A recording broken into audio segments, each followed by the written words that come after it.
America do to protect itself now? Well, I saw an interview this morning.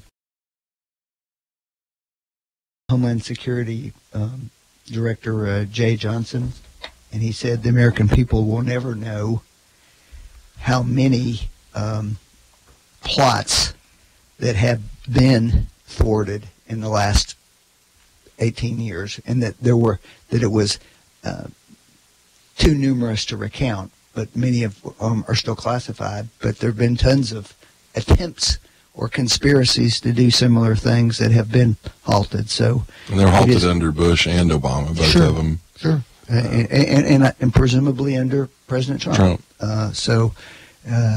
And that's interesting when you start talking about Fourth Amendment rights, because how do you have an argument when you can't put all of the details forward? There's actually a proposal right now that probably will shock a lot of people, and it probably should shock people. But it's called Safe Home, which is stopping aberrant fatal events by helping overcome mental extremes.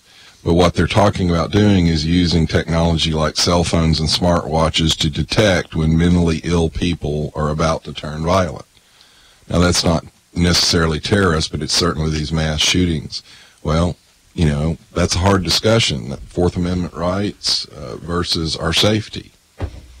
I've been binge watching Person of Interest lately, and I don't know if all of that technology is true or not, but it will scare the hell out of you, the idea that you're being watched every minute of the day.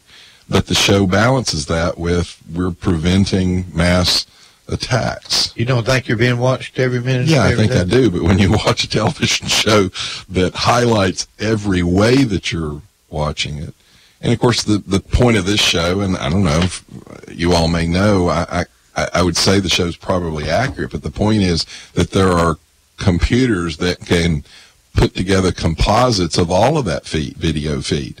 You know, this camera picks you up from here to there, and another one picks you up there, and that they can target you. I know, for example, from space and satellite, they can read your car's license tag from outer space now. London, from what I understand, is the most watched city in the world, the most number of cameras, but New York and cities like that are not far behind. Mm-hmm. Pretty amazing. Well, but my point is, and Franklin might be able to address this, you also have Fourth Amendment concerns. Certainly. Sure. With that. Now, the little thing I've got here actually made a joke. It compared this program and violating the Fourth Amendment with the Second Amendment. And then the point of this author, it was a National Review piece, the point he was making was, you know, people that are very quick to want to violate the Second Amendment might want to think about those same arguments when you apply them to the Fourth Amendment, for example, or any of the other amendments. I think the answer is that we're always looking